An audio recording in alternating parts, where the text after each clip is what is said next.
আল্লাহ বলছে ওয়ালা তাকুলু লিমান ইউকতালু ফি সাবিলিল্লাহ, যারা আমার জন্য জীবন দেয় যদি শহীদ মরণ না হয় মনে মনে শহীদি কামনা করে, জ্বরে মারা গেলেও শহীদ হিসাবে কবুল করব।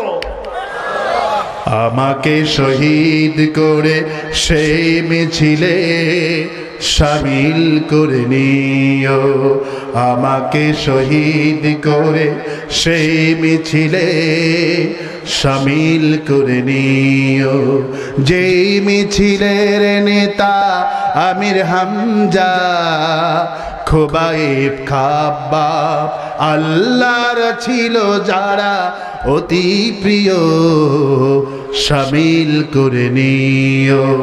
আমাকে শহীদ করে সেই মিছিলে শামিল করে নিও।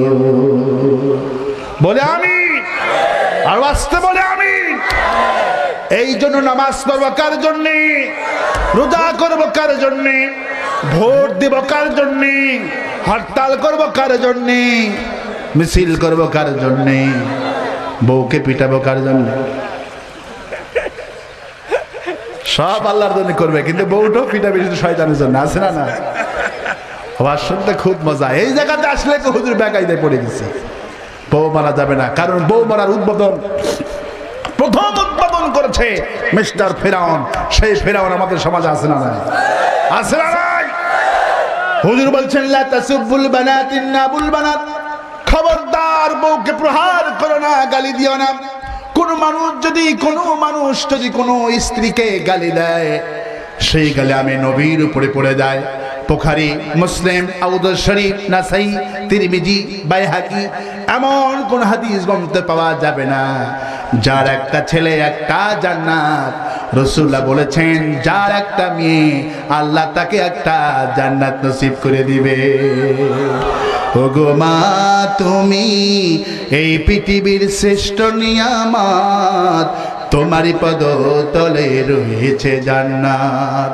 ওগো মা তুমি এই পৃথিবীর শ্রেষ্ঠ নিয়ামত, তোমারই পদতলে রয়েছে জান্নাত।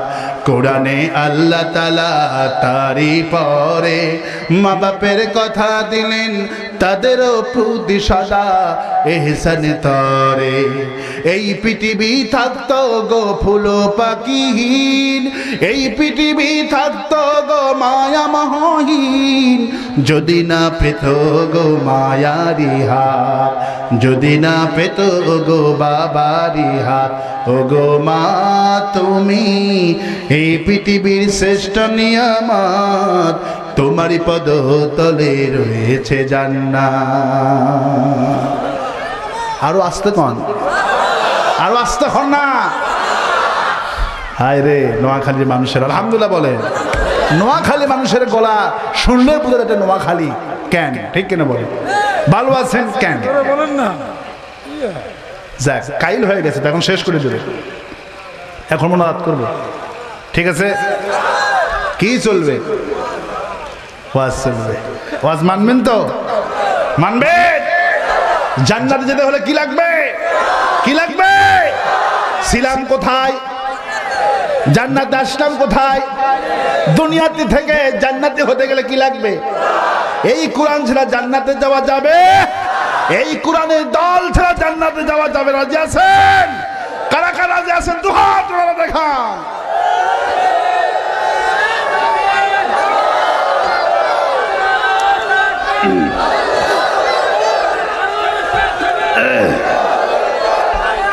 আল্লাহ কবুল করুন বলে আমিন, আর আসতে বলে আমিন।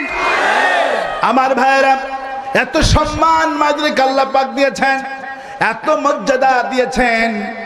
যখন এই কোনো কন্যা সন্তান জন্মগ্রহণ করে, আল্লাহ রহমতের ফেরেশতা পাঠায়া দেয়। আল্লাহর একটা বাহিনী আছে, সেই বাহিনীর নাম হলো রহমতের বাহিনী। সুবহানাল্লাহ বলেন। আমার দেশে যেমন হেলমেট বাহিনী আছে, কি বাহিনী আছে? হেলমেট বাহিনী, কুটকুল বাহিনী, গুন্ডা বাহিনী, কত বাহিনী আছে। মোরে দেখো আল্লাহ সব বের করবে, আছে না? না আছে না? নাই? আল্লাহর বাহিনী আছে, একটা স্পেশাল বাহিনী বানিয়েছেন। যখন কোনো ঘরে কন্যা সন্তান আসে, আল্লাহ পাঠিয়ে দেয় ওই বাহিনীকে, যাও কন্যা সন্তান নিজের মা যখন হাতে নিতে স্পর্শ করতে পারে না, আল্লাহ পাকের হাবিব বললেন রহমতের ফেরেশতা ওই সন্তানটাকে হাতে নিয়ে আদর করতে থাকে। আর বলে তুমি একটা নারী, তোমাকে আল্লাহ আমাকে পাঠিয়েছেন আদর করার জন্য, তোমাকে যে আদর করবে, ভালোবাসবে, দিন শিক্ষা দিবে, ভালো পাত্রস্থ করবে, ওই লালনকারীর মাতা পিতা আর আমি ইমাম আসলাম একই জান্নাতে থাকবো। আর আসতে কম সুবহানাল্লাহ।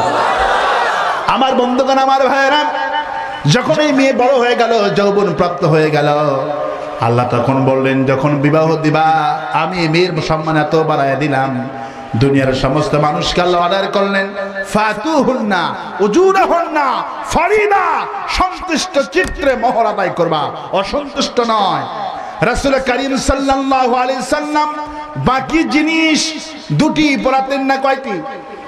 বাকি জিনিস পড়াতেন না, দুইটি। জিহাদের ময়দানে সাহাবী রাদিয়াল্লাহু আনহু শহীদ হয়ে গিয়েছেন, রাসূলুল্লাহ ইমামতি করবেন, এই লাশটাকে সামনে নিয়া, শহীদটাকে সামনে নিয়া রাসূলুল্লাহ বলতেন আমার প্রিয় সাহাবীরা, এই সাহাবী ঋণ আছে নাকি? যদি ঋণ থাকে ঋণ পরিশোধের ব্যবস্থা করো, তারপরে ইমামতি করব। ঋণ থাকা কারণে রাসূলুল্লাহ ইমামতি করতেন না। এত বড় কঠিন জিনিস ঋণ, দেনা পাওনা। রাসূলুল্লাহ বলেছেন মানুষ যেন তার হিসাবের খাতা তার বালুসের নিচেই রেখে দেয়, কারণ আপনার এই ঘুমটা শেষ ঘুম হতে পারে, ঠিক কিনা বলেন? আল্লাহুম্মা বিসমিকা আমুতু, ভাইয়া আল্লাহ আমি তোমার নামে মরছি, তোমার নামে। কিন্তু মানুষ তো বোঝে না, কানের মধ্যে হেডফোন দিয়ে ঘুরাই, বহুত প্যার করতি হে তুমকো সনম, শোনে আর ঘুমায়, আছে না? আছে না? আমার বন্ধুগণ, কানে কোরআন দিয়ে ঘুমাবেন। এই যে আজকে কোরআন শুনছেন, রাসূল সাল্লাল্লাহু বলছেন কোন মানুষ যদি জীবনে শেষ কোরআন শুনে তার মৃত্যু হয়, আল্লাহ পাক কিয়ামতের দিন তার কানে কোরআন তেলাওয়াত দিয়ে কিয়ামতে উঠাবে। আর ওই জায়ব বাচ্চু মারা গেল গান শুনতে শুনতে, ওরে ওরে হাওয়া কামনা রে, আছে না? আছে না? নাই হাইরে জোকার এত লাপায়, তুলার মতো লাপাতো আয়ুব বাচ্চু, আছে না? নাই আছে না? নাই আজ কোথায়? লোকেরা হুজুর আপনি তা বলেন কেন, দোয়া করেন? আমি না, আয়ুব বাচ্চুর জন্য দোয়া করা যাবে না।